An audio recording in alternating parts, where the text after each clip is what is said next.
Let me talk to him. Let me talk. Come in, mission control.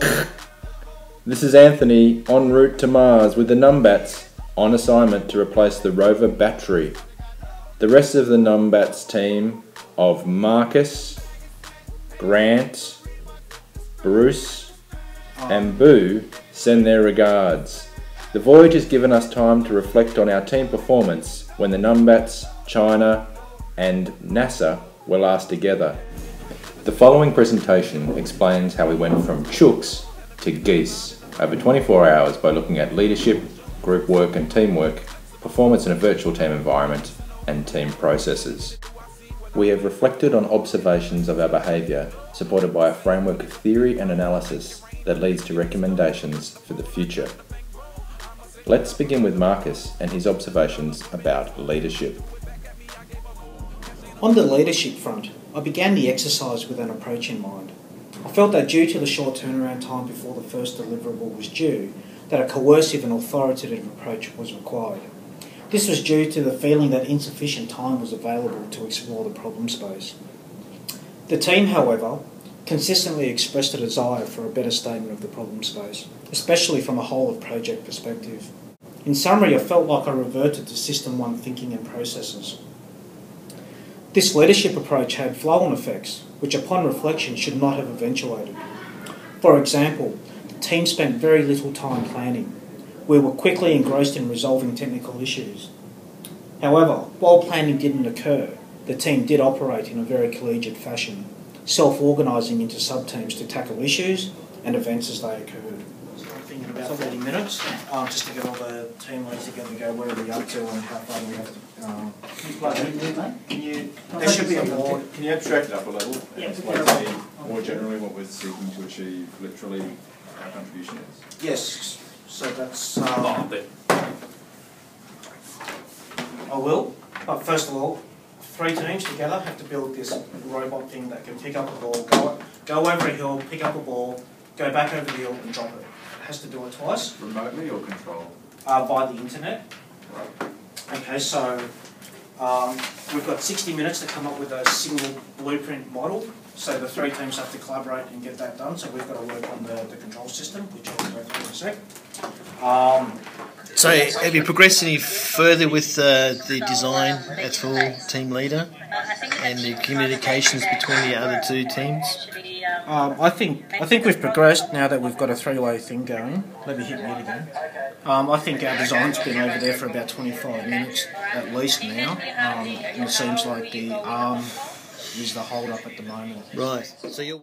Upon reflection, there are several improvements that could be applied in the future. I believe that a better balance between different leadership styles could have been achieved. I should have spent the first few minutes providing a broad overview and perhaps drawing up a rich picture, or explaining how our contribution fit with the work occurring in the other teams. This could have increased the efficiency and effectiveness of team processes and led to better outcomes. A soft systems methodology could have been applied several times during the project. Additionally, I should have managed my tendency to revert to technical work and remained in a leadership role that dealt more with relationship management than it did with the technical delivery aspects. Stakeholder management suffered greatly and could have been improved had an alternate leadership style been deployed. I should have ensured that planning activities took place rather than diving into the solution space immediately, as we could have unearthed some key issues sooner. Now let's see what Grant has observed about teamwork. At the beginning of the exercise, the personnel representing Australia formed into a group situation whereby the individual behaviours became the dominant act. Each member self-elected to take on individual tasks to achieve the overall objective. As an example, this scene was within 3 minutes of entering the Australian compound. Initially, their behaviour was task-orientated, not team-orientated. As you can see, the team leader is debriefing the group, however, their behaviour is independent of each other. Bruce is looking at his iPad is looking at Bruce. Anthony is listening, but the other Anthony is working on his computer. All this whilst Ted is present. A classic behaviour of individual mentality. Stuart Clegg the principal author of Managing Organisation, defines a group working towards a common goal, but there is no psychological contract between them. I ask you, audience, is there a psychological contract between each member in this photo?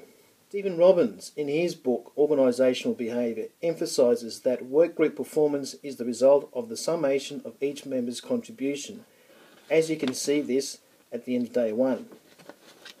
So when does a group become a team?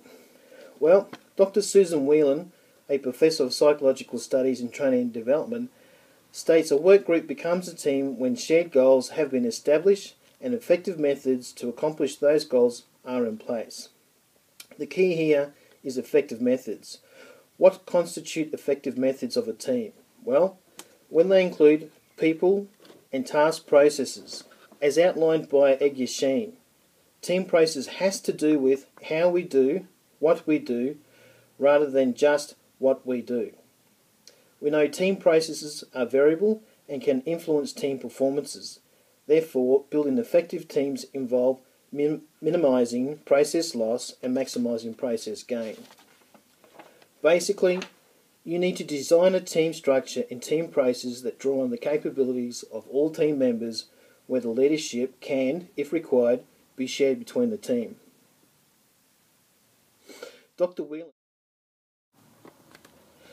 They say a picture is worth 1,000 words. This picture was taken on the second day of the exercise within the first 5 minutes. I had an opportunity to ask them why, and the answer was they had time to reflect.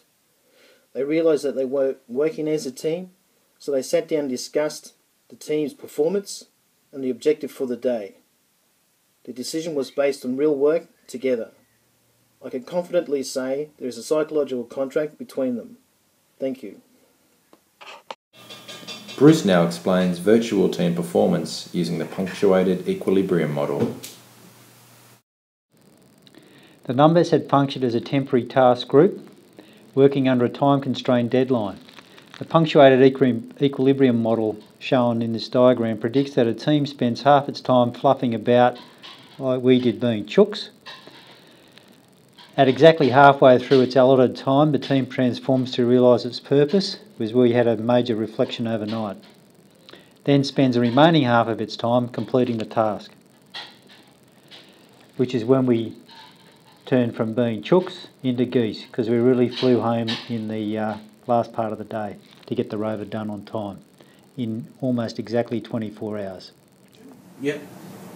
But we can steer it with the remote, Over the internet. Yeah. So what do they do? If we can steer it without these, why do we need these? So the phone sends the signal to these sensors to say turn left, turn right, go forward.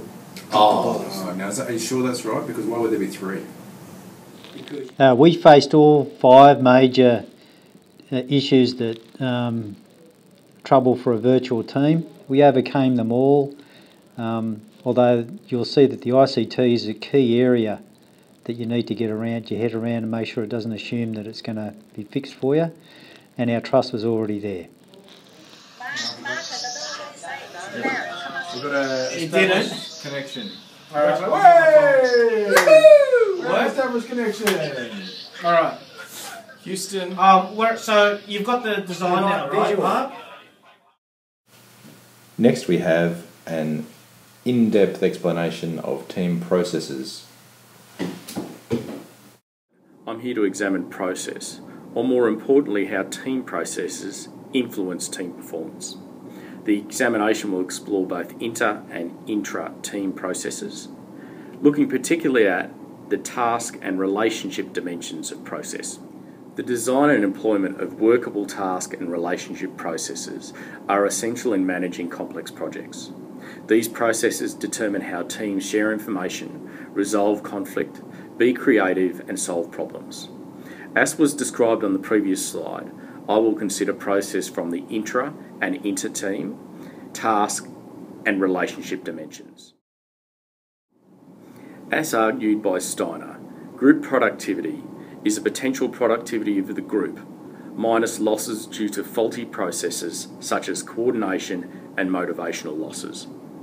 The lack of coordination between all groups relating to task boundaries did impact group productivity in relation to the design and construction of our portion of the project, and ultimately negatively influenced the actions of the other groups.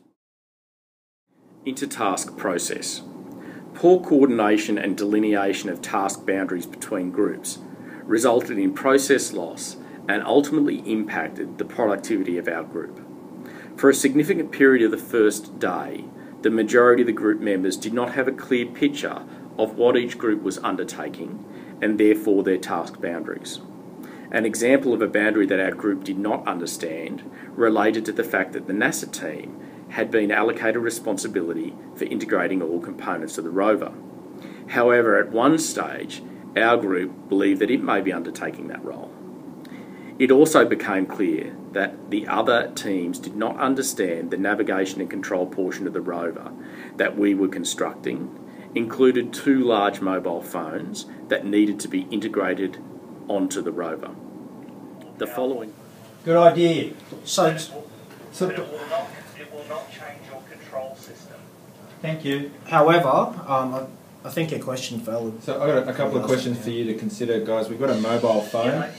We've got to use a mobile phone as the visual system. It's going to be quite heavy, probably the heaviest component on the rig. And it doesn't obviously have any connectors. So can you put that towards the front? Well, that's a good question. This is the module that we've got to attach it. Okay, this is what in the picture we have the mobile phone is attached to in some way. Okay, so somehow like that, and it then needs to connect to your rig. And I think you're going to have to find a way of balancing that out with the arm, because I suspect they're both going to tip each other over. You know what I mean? But there's another Yeah. Now this bit here. I'm going to chuck a phone on that as well, so there's going to be 2 phones on it. is it really 2 phones? Yeah. Shit. Okay. So there's a phone for the navigation system and a phone for the control system. Certainly means that we've got to get this as long as we can. If the group had adopted a more formalised problem-solving process, such as an abridged version of strategic assumption servicing and testing, as outlined in Jackson's system thinking, or a Bayesian-type approach as employed by Toyota, it is likely to have enhanced problem-solving for the group. Intra-relationship process. Throughout the conduct of the activity, the group was faced with a vast array of problems or blockages. In the main, the group utilised a consensus-based decision-making process to solve problems. However, it became clear that this approach was not optimal, as it failed to adequately address several of the problems that surfaced, and as a result, a number of problems needed to be re-examined and activities replanned. The primary shortfall of the rapid consensus-based approach is that it did not adequately engage all affected participants with a stake in the problem, or dedicate enough time to exploring alternate points of view. So if you come around, come have a look at what's on there. So right now we've got these things in the way that they can be configured. You can spin them around, upside down, and all that sort of stuff. That's about it. Yeah. Right. But we don't know what we're trying to fit it to. We've got nothing to fit it to. Based on the analysis of team processes presented, the following recommendations are made.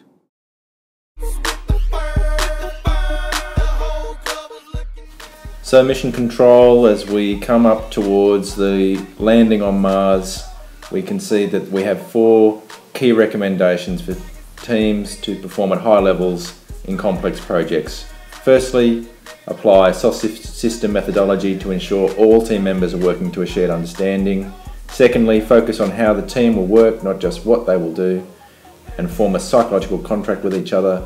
3, be aware of and address the 5 triggers to transform into an effective virtual team and don't trust ICT. And lastly, invest time initially to agree and implement inclusive problem solving and communication processes. This is the Mars Geese, over and out. I'm into that, I love women exposed. She threw it back at me, I gave her move. Cash ain't a problem, I know where it goes. She had them.